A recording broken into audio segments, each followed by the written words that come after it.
ثمره استقلالیت دولتی جمهوری تاجیکستان و سیاست سازنده رهبریت عالی حکومت کشور امکان فراهم آورد که همه شهر و ناحیه‌های جمهوری به مرحله نوی رشد و پیشرفت نائل شوند و سطح زندگی مردم به تدریج بالا رود. چون دیگر شهر و ناحیه‌های مملکت ناحیه دیوشتیچ ولایت سوغ نیز در این دوره به پیشروی‌های نظررس نائل گردیده با بنیاد و مورد بهره برداری قرار دادن انشاءات دارای تعیناتی گوناگون سیمای ناحیه کاملا دیگرگون گردیده به یکی از ناحیه‌های زیبای کشور تبدیل یافت. جهتی در سطح بلند تجلیل نمودن جشن 30 سالگی استقلالیت دولتی جمهوری تاجیکستان امروزها کارهای آبادانی و سازندگی در ناحیه وسعت یافت و افتخار این سنه تاریخی بنیاد و نوسازی 309 انشاءات تعیناتی گوناگون از جمله کارخانه‌های استحصالی، مؤسسه‌های نوی تعلیمی، صنفخانه‌های علاوگی، مرکزهای سلامتی، بنگاه‌های طبی، تالار و میدانچه‌های معاصر ورزشی، حمام، سرتراشخانه، کاشانه‌های حسن، باغ فرهنگی فراغتی گلگشتا، مرکز خدمت رسانی به نقشه گرفته شدند که تا به امروز 110 عدد آن الکی ساخته مورد بهره برداری قرار داده شدند. تدبیر مذکور امکان فراهم آورد که صدها نفر ساکنان ناحیه با جای کار دائمی تامین گردند. در ناحیه دیوشتیچ روحی مردم خیلی بالا رفته است. در تمام دیه‌ها ساختمان‌ها بنا شده است. اساسگزار اصول وحدت ملی جناب عالی میگویند که تاجیکان خود بنیادکار و سازنده است. در حقیقت گپشان درست. در هر یک دیه ساختمان مکتب‌ها به طور هر شهر، ساحه تندرستی، ساحه فرهنگ، نقطه‌های معیشی همه آنها از آن دلالت می‌دهد که ما دیه‌های خود ناحیه خود را آباد کرده استادیم. بعد از استقلالت به دست آوردن جمهوری تاجیکستان همه شرط و شرایط زندگی مردم بهتر و خوبتر شده. امروز تمام مردم جمهوری برای آباد و زیبا گردانیدن محل زیست، جماعت، ناحیه، ولایت و جمهوری سهمگذاری نموده استادند. ما بار دیگر شکرانه میکنیم که با تشبث دستگیری اساسگزار صلح و وحدت ملی، پیشوای ملت، پرزیدنت کشور محترم امام علی رحمان ما با چنین روزهای نیک رسیدیم و آرزو میکنیم که آینده همین دیار ما تاجیکستان ما باز هم از این گلگل شکوفان‌تر شود. در ادامه کارهای سازندگی و بنیادکاری در برابر بنیاد بیناهای معموری و معیشی همزمان مرکز ناحیه چراغان کرده شده، شعار و آویزه‌های تبلیغاتی نصب کرده شده است که شبانگاه خیلی نظر ربا به چشم می‌رسند. هر یک سفرهای کاری اساسگزار صلح و وحدت ملی پیشوای ملت پرزیدنت جمهوری تاجیکستان محترم امام علی رحمان به ناحیه دیوشتیچ از خود آبادکاری‌های زیاد را می‌ماند. سرور دولت محترم امام علی رحمان مرتبه هفتم است که به این ناحیه سفری کاری انجام داده، انشاءات مهم خواجگی خلق را مورد بهره برداری قرار داده پیوسته با مردم صحبت آزاد و صمیمی انجام می‌دهد. در این زمینه مسئولین را وظیفه‌دار می‌نماید که در دایره دستگیری‌های حکومت جمهوری تاجیکستان بهره فراهم آوردن زندگی شایسته، تأسیس جایهای نوی کاری، بنیاد راه و پل‌ها، ساختمان انشاءات مهم خواجگی خلق از جمله مکتب و مؤسسه‌های تندرستی، کارخانه‌های نوی صنعتی، تدبیرهای مؤثر اندیشند و روند کارهای سازندگی و بنیادکاری را وسعت بخشند. محض توجه و دستگیری‌های همیشگی رهبریت عالی کشور است که چون دیگر شهر و ناحیه‌های مملکت ناحیه دیوشتیچ نیز به پیشروی‌های نظررس نائل گردیده است. ما ساکنان ناحیه دیوشتیچ از آن خرسندیم که با قدم مبارکی اساسگزار صلح و وحدت ملی پیشوای ملت پرزیدنت کشور محترم امام علی رحمان ناحیه ما آباد و زیبا گردید. تنها در همین یک سفرشون در ناحیه مخصوصا در مرکز ناحیه زیاده از 30 انشاءات ها به استفاده داده شد. ما ساکنان ناحیه دیوشتیچ با پشتیبانی از سیاست خردمندانه پیشوای ملت کوشش میکنیم که کارهای آبادانی بنیادکاری را بخشیده به 30 سالگی استقلالیت دولتی جمهوری تاجیکستان وسعت دهیم. ساحه کشاورزی یکی از ساحه‌های افضلیت‌ناک رشد مملکت و تامین زندگی شایسته برای مردم محسوب می‌یابد، زیرا تامین امنیت عضوخواری از هدف دیگر استراتژی مملکت بوده. در اساس نقشه‌های مشخص از جمله وسیع نمودن زمین‌های کشت زراعت‌های گوناگون از حساب زمین‌های بیکار خوابیده و به دست آوردن حاصل دلخواه از هر وجب زمین تامین خواهد گردید. به ساحه کشاورزی همچون ساحه درآمدناک در ناحیه دیوشتیچ دقت مخصوص داده می شود. دیوشتیچ اساساً ناحیه اگراری بوده، اقلیمی آن برای پرورش تمام نمود زراعت‌ها موافق است. در ناحیه 36530 گکتار زمین موجود است که از این 11977 گکتارش را زمین‌های آبی تشکیل می‌دهد. با سرباریش آمدن بهار امسال کشاورزان ناحیه توانستند حاصلناکی زراعت کشاورزی را به مراتب زیاد نمایند. امسال کشاورزان در میدان 26121 هکتار کشت بهاری گذرانیدند که 100% دورنما را تشکیل می‌دهد. اهل زحمت ناحیه سال تا سال میدان کشت کارتوشکا را بیشتر و استحصال آن را زیاد می‌کنند. همچنین در ناحیه خواجگی‌های تخم پروری فعالیت دارند که سال جاری بیش از 4000 تن تخم خوشصفت کارتوشکا را به دیگر کشاورزان شهر و ناحیه‌های کشور صادرات کردند. سال روان خواجگیداران در میدان بیش از 4000 هکتار کشت کارتوشکا گذرانیدند که از آن حاصل بلند را انتظارند. زیرا نشونمای کارتوشکا در همه شکل‌های خواجگیداری ناحیه خوب به نظر می‌رسد. ناحیه دیوشتیج یکی از ناحیه‌های در جمهوری یکی از ناحیه‌های کلانترین کارتوشکا پروری به حساب می‌رود. در سال 2018 113212 تن کارتوشکا استحصال نموده بود. این سال در مجموع در همه شکل‌های خواجگیداری 4428 هکتار ما میدان کارتوشکا داریم و تصمیم گرفتیم که از این میدان کارتوشکا 120000 تن کارتوشکا استحصال نماییم که نسبت سال 2018 زیاده از 6000 تن زیاد میباشد.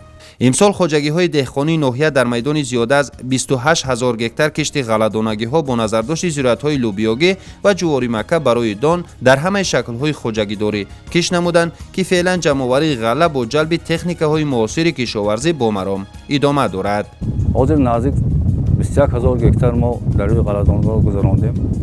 در صحرا در یک روز از 35 تا 40 عدد کمباین‌ها کار کرده استادم.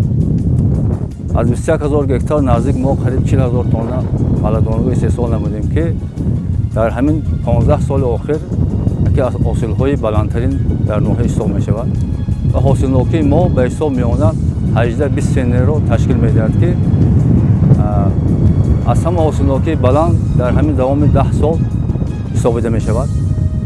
ما نیت داریم که تا موسم دروی آخران نزدیک 57000 تن غله استحصال نماییم و سهم خود را بهر تامین امنیت غذایی کشور گذاریم. عین حال در ناحیه در میدان 2292 هکتار کشت پولزی‌ها براه مانده شده است که 50% آن را خربوزه تشکیل می‌دهد. الکی حاصل تربوز و خربوزه پخته رسیده است و مهنتکشان جمع‌آوری آن را شروع نموده پیشکش خریداران می‌نمایند. اساساً حاصل زراعت‌های پولزی ناحیه دیوشتیج به بازارهای شهر خوجند و دوشنبه برده می‌شود. کشاورزان ناحیه دیوشتیج یکی از ساحه‌های پیشرفته را ساحه باغداری ارزیابی نموده همساله میدان باغ‌های نو را زیاد می‌کنند و از باغ‌های موجوده حاصل بلند به دست می‌آورند. سال 2019 در ناحیه 150 هکتار باغ و تاکزارهای نو بنیاد کرده شده. از این 130 هکتار باغ و 20 هکتار تاکزار میباشد که نسبت به همین دوره سال گذشته 92 هکتار باغ و 20 هکتار تاکزار زیاد است. میدان عمومی باغ و تاکزار در ناحیه 2758 هکتار را تشکیل داده. قسم زیادی آن حاصل دهنده می باشد. باغ‌هایی که موجود هستند نزدیک 1500 هکتارش باغ‌های حاصل ده می باشند.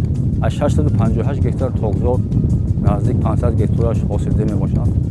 هر سال کشاورزان ناحیه از این میدان 2000 تن میوه زیاده از 1000 تن انگور استحصال می‌نمایند. خواجگیداران ناحیه پیوسته کوشش می‌نمایند حجم استحصال محصولات کشاورزی را زیاد، دسترخوان مردم را غنی و صادرات آن را به خارج کشور بیشتر کنند. صنعتی کنونی مملکت چهارمین هدف استراتژی خلق و دولت تاجیکستان اعلان شده است. همین است که امروزها در تمام گوشه و کنار کشور بنیاد و برقرارسازی کارگاه و کارخانه‌ها جریان دارد. در ناحیه دیوشتیج نیز به بنیاد و ساختمان کارخانه‌های صنعتی توجه خاصه ظاهر کرده شده است. امروز در ناحیه 11 عدد کارخانه‌های استحصالی فعالیت می‌کنند که در 7 ماه سال روان به مبلغ 33 میلیون و 683 هزار سامانی محصولات صنعتی استحصال نمودند. فعالیت نظررس کارخانه‌های موجوده ناحیه امکان فراهم آورد که محصولات نانی مساله ساختمانی نسبت به همین دوره سال گذشته برزیاد استحصال گردد و در برابر تامین اهالی ناحیه همچنین صادرات آن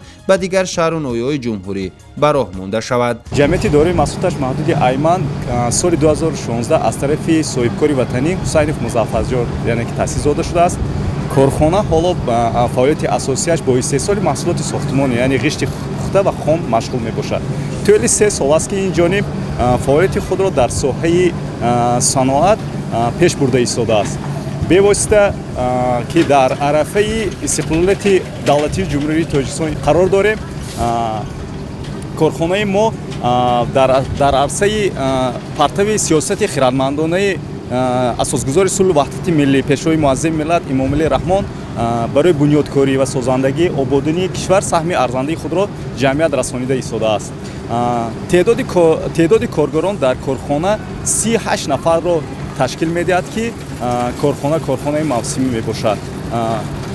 истеҳсоли маҳсулоти сохтмонӣ аз рӯи лоиҳааш 2 миллион дона ғишти пухта истеҳсол менамояд. маҳсулоте ки мо истеҳсол мекунем дар ҳудуди миқёси вилоят оброи нуфузи худро дорад ва барои таъмин намудани ниёзи мардум фаъолиятро бурда истодем. ният дорем ки барои пешрафти ҷамъият боз барои васеъ намудани коргоҳ дигар сехҳоро таъсис дода ҷойҳои нави кориро ташкил намоем. ҳадафи чоруми миллӣ яъне саноатикунонии мамлакат агар аз як тараф ба рушди иқтисодиёти мамлакат заминаи воқеӣ гузорад, аз ҷониби дигар ҳазорҳо ҷойҳои нави корӣ ташкил карда шуда ба баланд гардидани сатҳи зиндагии мардум мусоидати фаъол менамояд. маориф яке аз соҳаҳои калидии рушди ҷомеа эътироф шудааст. дар солҳои истиқлолият ва бо дастгириҳои пайвастаи пешвои миллат муҳтарам Эмомалӣ Раҳмон соҳаи маориф дар мамлакат ба зинаҳои баланди рушду пешрафт ноил гардид. бо истифода аз имконоту шароити муҳайё гардида маорифчиёни ноҳияи деваштичи вилояти Суғ низ дастовардҳои худро сол то сол афзун мегардонанд. дар ноҳия 76 муассисаи таълимӣ бо фарогирии 37170 нафар хонанда фаъолият мекунад. воқеан имрӯз мо мардуми олитабори тоҷик бо ҳидояту раҳнамои сарвари созандаву оқил пешвои муаззами миллат асосгузори сулҳу ваҳдати миллӣ президенти ҷумҳурии Тоҷикистон муҳтарам Имомалӣ Раҳмон зиндагии хушбахтона ва кору фаъолият дорем. дар соҳаи маорифи ноҳия имрӯз кормандони соҳибихтисос фаъолият мебаранд ва талошу азму ҷаҳди онҳо баҳри таълиму тарбияи насли наврас аст. дар ноҳияи мо имрӯз 65 адад муассисаҳои таҳсилоти миёнаи умумӣ, 3 адад гимназияҳо, 8 адад кӯдакистонҳо фаъолият мебаранд. ба зиёда аз 37 000 нафар хонандагон 2550 нафар омӯзгорон таълиму тарбия медиҳанд. дар партави дастуру супоришҳои пешвои муаззами миллат ва дастгирии ҳукумати ҷумҳурии Тоҷикистон имрӯз бинои кӯдакистони наву замонавӣ дар ҷамоати деҳоти Яхтан бо номи Кӯдакистони дӯстӣ ба истифода дода шуд.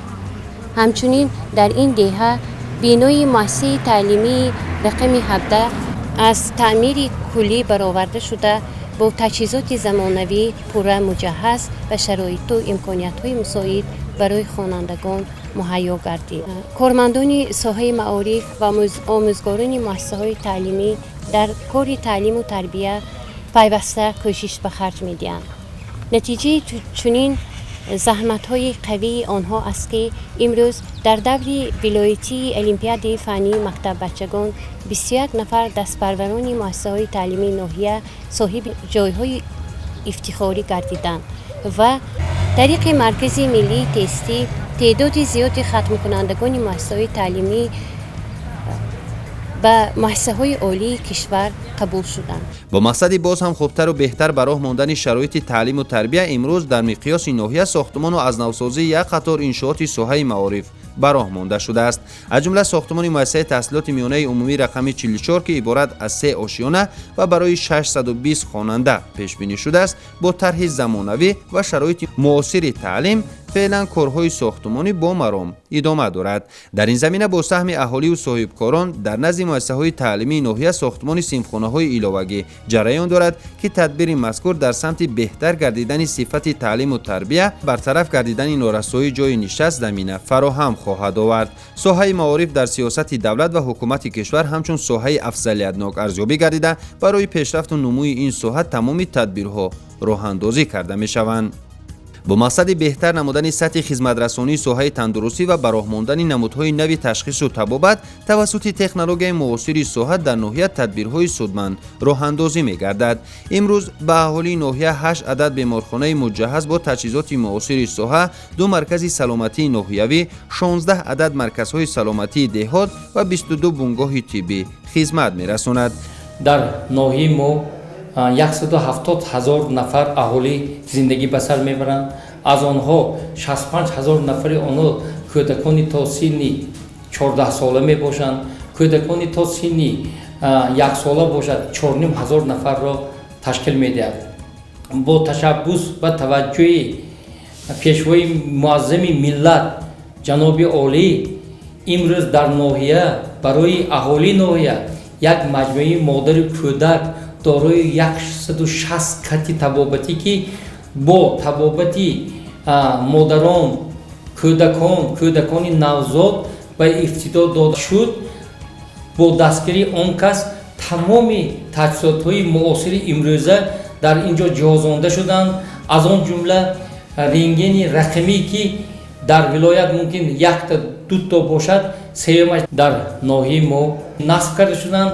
ин барои беҳтар кардани хизматрасонии тиббӣ ба аҳолии ноҳия хизмати худро, албатта ба аҳолиҳои ҳамсоя низ хизмати худро мерасонанд. дар ноҳия дар муассисаҳои госпитали ноҳия 650 кати табобатӣ мавҷуд мебошад ки 6 адад беморхонаи минтақавӣ ноҳивӣ дорем. аз он ҷумла дар беморхонаи минтақавӣ рақами 5 деҳаи далёни поён низ аз тарафи соҳибкор як беморхонаи замонавии муосир дорои 40 кат сохта шуда истодааст ки ин ҳам ба истифода дода хоҳад шуд. дар ҳамин соли 2018 ва 19 6 марказҳои саломатӣ, бунгоҳи саломатӣ ба истифода дода шуданд. ҳоло низ сохтмони онҳо давом дорад. умуман дар давраи истиқлолият тамом дигаргуниҳое ки дар соҳаи тандурустӣ ноҳия ҳам аз ҷиҳати сохтмон, ҳам аз ҷиҳати таҷҳизонидани он ва таҷҳизотҳои ин муассисаҳои табобатӣ ҳамтон надорад. ин ҳам бошад ҳамаш таваҷҷӯҳи ҷаноби олӣ аст нисбати кормандони тиб, нисбати саломатии мардуми аҳолии ноҳияи мо мебошад. саҳми соҳибкорони ватанӣ низ дар бунёду навсозии муассисаҳои соҳаи тандурустӣ арзанда аст. ҳолати кори мо сол аз сол, рӯз аз рӯз беҳтар шуда истодааст, хуб шуда истодааст. дар мисоли ин дар шӯъбаи мо фавтнокӣ ҳозир ба 6% расидааст аз кӯдакони қабул шуда. бо таҷҳизотҳои оксигенератор, аппарати сунъии нафасдиҳӣ ҳозир замон, бо монитор, инчунин кардиомонитори ҳозир замон таъмин шудем. дар оянда фаъолияти кори худро бо беҳтар сохта барои солимгардони фарзандони ноҳияи худмон, ватани худмон хизмати худро мерасонем. дигар бахшҳои хоҷагии халқи ноҳияи деваштиш ба пешравиҳои назаррас ноил гардида, сокинони ноҳия дар баробари дигар сокинони шаҳру ноҳияҳои мамлакат кору фаъолияти худро дар рӯҳияи созандагию бунёдкорӣ ба роҳ монда, бо заҳмати содиқона кӯшиш бар он доранд ки ҷашни 30-солагии истиқлолияти давлатии ҷумҳурии Тоҷикистонро бо дастовардҳои арзанда пешвоз бигиранд.